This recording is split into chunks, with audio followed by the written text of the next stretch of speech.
এখন আমি আমার পার্সোনাল যে এক্সপেরিয়েন্স সেটা শেয়ার করব। মানে আমি অ্যাপ্লিকেশন কখন করেছিলাম, অ্যাপ্লিকেশনের পর আমার ইউনিভার্সিটি ইন্টারভিউ কখন হয়েছিল, আমি কখন কন্ডিশনাল অফার লেটার পেয়েছি, আমি কখন অ্যাকসেপ্টেন্স লেটার পেয়েছি, আমি কখন ট্রানজিট মেল পেয়েছি, আমি কখন কালেকশন মেল পেয়েছি, সব কিছু আমি এখন তারিখ সহ ডিটেলসে এক্সপ্লেন করব। হ্যাঁ, আমি কোথায় অ্যাপ্লাই করছি আমি অলরেডি বলেছি।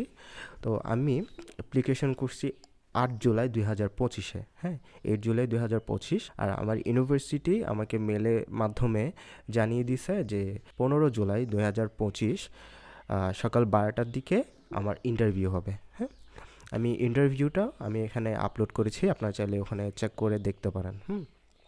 এটা কিন্তু আমার এসেনশিয়াল মার্টা থেকে আমার ইন্টারভিউটা নেওয়া হয়েছিল। তো ওই ইন্টারভিউটা ম্যাক্সিমাম 15 মিনিটের মতো হয়, এর চাইতে বেশি হয় না। আমার এখন ইন্টারভিউ শেষ ইউনিভার্সিটি থেকে। এখন আমি অফার লেটারের জন্য ওয়েট করছি। আমার কন্ডিশনাল অফার লেটার আমি পেয়েছি 16 জুলাই 2025। মানে আমি পরের দিনেই আমি কন্ডিশনাল অফার লেটারটা পেয়ে যাই। এটা কিন্তু ছিল অক্টোবর ইনটেকের জন্য। হ্যাঁ, অক্টোবর 2025 ইনটেকের জন্য। আমি এখন যাচ্ছি, আমি এখন যাব জানুয়ারি বা ফেব্রুয়ারি ইনটেকে। হ্যাঁ, বা হচ্ছে এটাকে জানুয়ারি ইনটেকও বলে। হুম তাইলে আমি এটা কিন্তু অক্টোবর ইনটেকের জন্য করেছিলাম। এর মধ্যে আমার একটা প্রবলেম হয়ে গেছিলো, সেটা হচ্ছে আমি ডকুমেন্টসগুলো সব কিছু রেডি করতে পারিনি। ওই জন্য আমার ওই ইনটেকটা মিস হয়ে যায়। আমাকে কন্ডিশন অফার লেটার দেওয়ার পরে আমাকে টিউশন ফি পে করতে বললো। কন্ডিশন অফার লেটার মধ্যে সব কিছু ডিটেলস থাকে। হুম তো আমি 21 জুলাই 2025 আমি টিউশন ফিটা পে করি। ডকুমেন্টস এখনও ভালো করে রেডি হয় নাই। আমার কয়েকটা ডকুমেন্টস দেখা যাচ্ছে আমার এখনও ল্যাকিংস আছে। ওই জন্য আমি ভিএফএসের অ্যাপয়েন্টমেন্টটা আমি নিতে পারছিলাম না, বা সিবিইউ ডেটটা আমি নিতে পারছিলাম না। এবার আমার সব কিছু যখন রেডি হয়ে যায়, বা আমার সব রকমের ডকুমেন্টস যখন এখন রেডি, আমি এখন ভিএফএস অ্যাপয়েন্টমেন্টটা নিই। আমার ভিএফএস অ্যাপয়েন্টমেন্ট ছিল 9 সেপ্টেম্বর 2025। অক্টোবর ইনটেকে যে যাওয়ার কথা, আমি ইনটেকটা মিস করে ফেলি। হ্যাঁ, তো তবুও আমার প্রসেসিং কিন্তু চলতেছিল। পরে আমাকে ডেফার করে দেয়, ওটা ওটা পরে আসতেছে। কিন্তু আমি আমার প্রসেসিংটা জানাচ্ছি জাস্ট। এবার আমার ডকুমেন্টসগুলো সাবমিট করার পর এই সব ডকুমেন্টস কিন্তু ইন্ডিয়াতে যাবে। হ্যাঁ, এটা কিন্তু একটা ভিসা অ্যাপ্লিকেশন। তো এটা ওদের অ্যাম্বাসিতে যাবে, ওদের অ্যাম্বাসি ইন্ডিয়াতে, নয়াদিল্লিতে, ওখানে যাবে।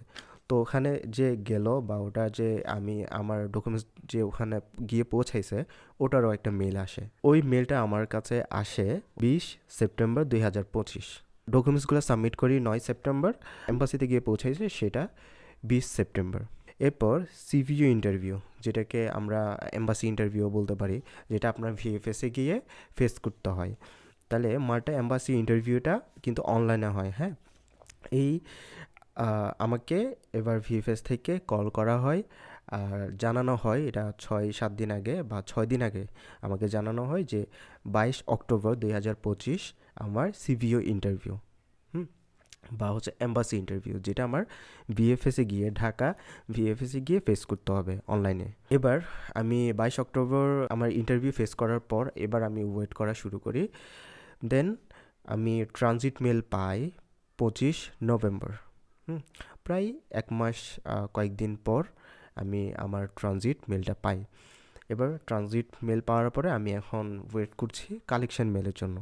কালেকশন মেল, ট্রানজিট মেল মানে হচ্ছে আপনার পাসপোর্টটা ওদের এম্বাসি থেকে বাংলাদেশে এসে পৌঁছাইছে। এখন ভিএফএস আবার আপনাকে ইনফর্ম করবে আপনি কখন আপনার পাসপোর্টটা এখানে বা ভিএফএসে এসে কালেক্ট করতে পারবেন। দেন আমার পাসপোর্ট কালেকশন মেলটা আমি পাই 2 ডিসেম্বর 2025। আমার পুরো ডিউরেশন কত লাগলো আপনারা চাইলে হিসাব করে দেখতে পারেন। আমি 8 জুলাই 2025 স্টার্ট করেছিলাম, আর আমি ভিসা পেয়েছি, বা আমি পাসপোর্ট কালেকশন মেলটা পেয়েছি 2 ডিসেম্বর 2025।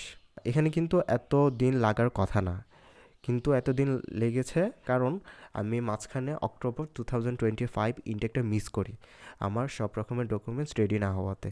হ্যাঁ, তো আপনারা আপনাদের মতো করে হিসাব করে দেখতে পারেন যে প্রসেসিং আপনাদের আমার মনে হয় আপনাদের একটা ধারণা হয়েছে যে মালটার প্রসেসিং বা ডিউরেশনটা কত দূর বা কত দিন লাগতে পারে, হ্যাঁ, আপনারা যদি স্টার্ট করেন। পরের আমি কোনো একটা ভিডিওতে মালটার যে কস্টটা আপনারা যদি চান আমি পুরোপুরি একটা কস্ট নিয়েও ভিডিও বানাতে পারি। যদি আপনারা চান আপনারা কমেন্ট করে জানাবেন। এগুলো কিন্তু আমার সব রিয়েল এক্সপেরিয়েন্স, আমি যেটা ফেস করে আসি ওগুলো নিয়ে আমি ডিসকাস করছি। আমি কোনো কারোর কাছ থেকে শোনা কথা বা কোনো ভিডিও দেখে বা কোনো কিছু দেখে আমি আপনাদের জানাচ্ছি না। এটা আমার রিয়েল এক্সপেরিয়েন্সটা জাস্ট আমি আপনার সাথে শেয়ার করছি, যেটা আমার মনে হয় আপনাদের কাজে লাগতে পারে। সো ওই জন্যই আমার শেয়ার করা। আজকের ভিডিওর টপিক ছিল মাল্টার ভিসা প্রসেসিং ডিউরেশন নিয়ে। তো আশা করি আমি সব কিছু ক্লিয়ার করতে পারছি। তবুও যদি আপনাদের কোনো কনফিউশন বা কোনো ডাউট থাকে তাইলে আপনারা কমেন্ট বক্সে কমেন্ট করে জানাতে পারেন। আমি রিপ্লাই করার চেষ্টা করব। আমি সবাইকে রিপ্লাই দিই। যদি কোনো কোয়েশ্চেন থাকে আপনারা অবশ্যই কমেন্ট করবেন। তো ভালো থাকবেন সবাই, দেখা হবে পরের ভিডিওতে। আর আপনারা যারা আমার মাল্টার পুরো জার্নিটা আমার সাথে থাকতে চান বা আমাকে দেখতে চান, সাবস্ক্রাইব করবেন, সাবস্ক্রাইব করে পাশে থাকবেন। আমি সব রকমের সব কিছুই আমি ডিটেলসে বলার চেষ্টা করি সব সময়। আর আমার নিজের এক্সপিরিয়েন্সটা আমি সবসময় বলার চেষ্টা করি। তো আমি আর কয়েকদিন আছি দেশে, এরপর আমি দেশের বাইরে চলে যাচ্ছি। হ্যাঁ, তো যারা অ্যাপ্লাই করছেন বা করতেছেন হয়তো দেখা যাবে ওখানে আপনাদের সাথে আমার দেখা হয়ে যেতে পারে। তো সাবস্ক্রাইব করে পাশে থাকবেন আর সাপোর্ট করবেন আমাকে। ওকে, দেখা হচ্ছে মাল্টায়।